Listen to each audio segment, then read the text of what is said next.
Thank you very much, Naomi. I think there's going to be a weather theme. The people I've been speaking to, and it's been really good networking so far, actually, outside, have all been talking about the weather as if rain doesn't happen in Manchester, because it does happen in Manchester.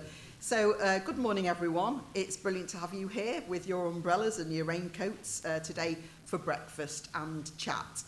So, my name's Francine Morris, and I'm Salford Business School's Associate Dean for Enterprise and Industry Engagement, which is why it's brilliant to see so many people here today from industry. I want to take this opportunity to tell you a little bit about Salford Business School that isn't about selling degrees and traditional students, teaching and learning if you want. We have long positioned ourselves in the Greater Manchester area as the business school that collaborates with and champions small and medium-sized businesses, or as they're called, SMEs.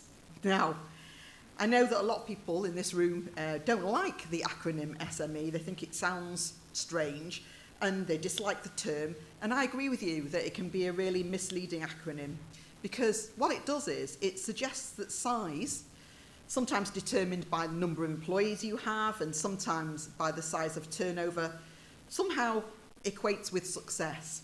That is not correct, because size measured in this way cannot possibly measure innovation, impact and ambition. And there are many successful companies that employ actually very small numbers. However, what we do know is that the collective significant contribution that these companies make, whether you call them SMEs or whatever, to the national or regional economy. So we've all seen in the last few years, through the lens of the COVID pandemic, the crucial role you all play within things like the management of supply chains, and how agile you are, and how you are able to pivot to be resilient against unprecedented economic shock such as we've faced recently.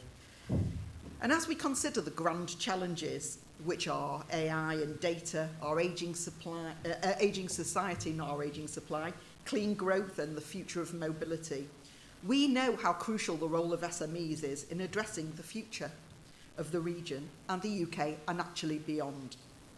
As a small business charter accredited school, we are committed to supporting this community by increasing our reach, our impact and productivity of the community by working with our partners, and when I say partners, I mean you, to provide an integrated wraparound knowledge exchange service ranging from short-term student placements and internships to supporting strategic innovation through consultancy, knowledge exchange partnerships, some of you may know them termed as KTPs, employer-led bids for funding, commercial research and grant applications. Just for some background, at Salford Business School, we believe that the life of an entrepreneur and the life cycle of innovation actually begins with our students. Through entrepreneurship activities that embed that innovation mindset at a very early stage. And when I say early stage, I'm talking about when we do outreach to schools and colleges about coming to university. We're talking to them about entrepreneurship now, being small business owners like yourselves. The school also manages the university's incubator, which is called Launch, and we're on our 9th cohort at the moment. We have we've got some here today as well, entrepreneurs use our facilities and get funding through ourselves and Santander Business UK, Universities UK, to start their own highly innovative businesses.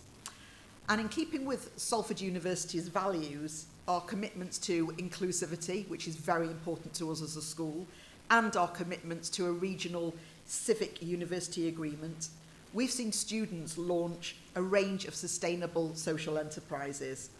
We encourage student startups that use digital solutions to solve the grand challenges I spoke of earlier.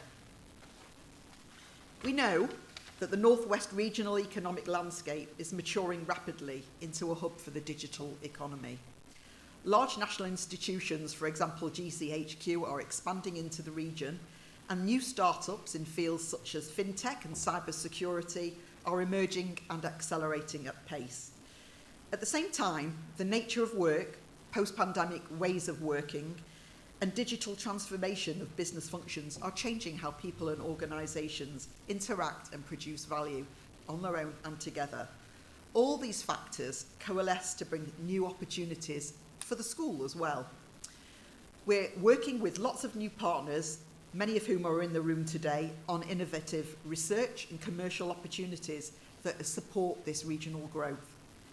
But I want to mention, I think it's important to mention, that we also actively encourage our non-tech student startups and the regional SMEs that form our foundational economy.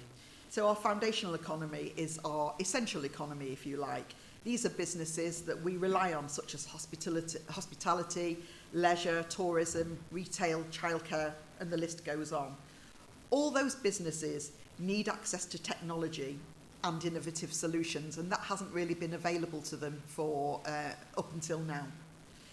This is often termed as digital transformation, of course, and it's needed so that those businesses in the foundational economy can keep pace with the changes around us. And Salford Business School provides the knowledge and know-how to support that sector as well, and it's something we're really proud of, and we have expertise in that area. So, I guess the purpose of bringing you all here today is two-pronged. First, and to be totally transparent, we don't feel that we've been particularly good in the past in showcasing our services.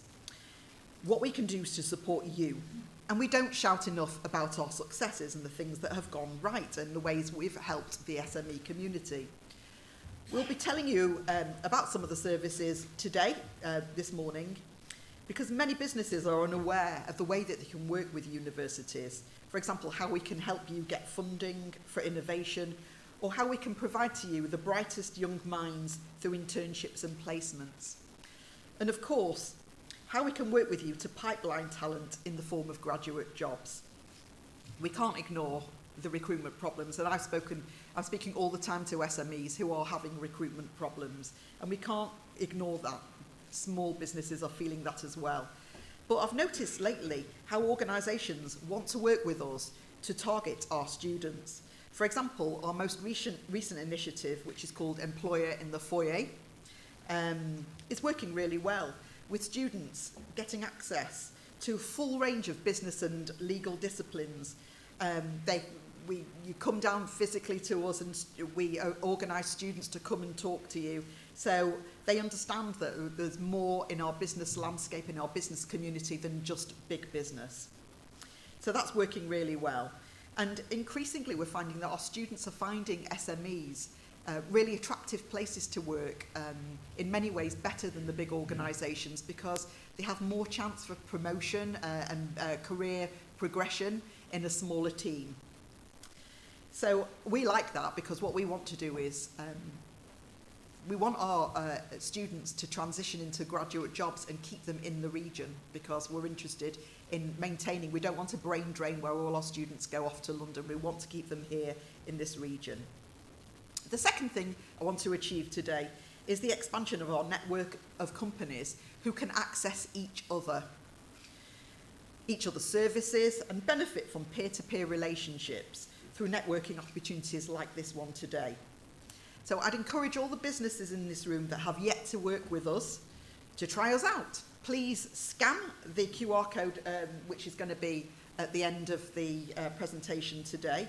And I think it might also be at the reception desk as well, and become part of our school business community and see how we can help you. You'd be very welcome. Finally, I'd just like to take the opportunity to thank Kyajo from Planisware for sponsoring this event today. As an alumnus and generally good egg, Kai does so much for our students.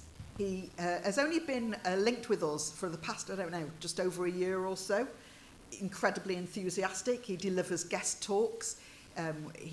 Some of the software that Planisware use is going to be used in our curriculum, because we want our students to have access to cutting-edge software, etc.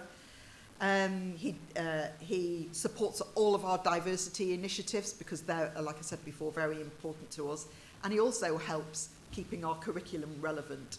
He's on our advisory board. I'm not going to talk actually about our advisory board today, but I'm happy to talk to anybody about opportunities to help be a critical friend to our school and create that mutually beneficial relationship where we help you and you help us by helping our students, really. So a special thank you to Kai. You're an excellent partner, and we look forward to doing more with you in the future. And I'd also like to take the opportunity to thank my colleagues, led by Richard, the team, who've created this wonderful event today, and we look forward to many more in the future. Thank you very much.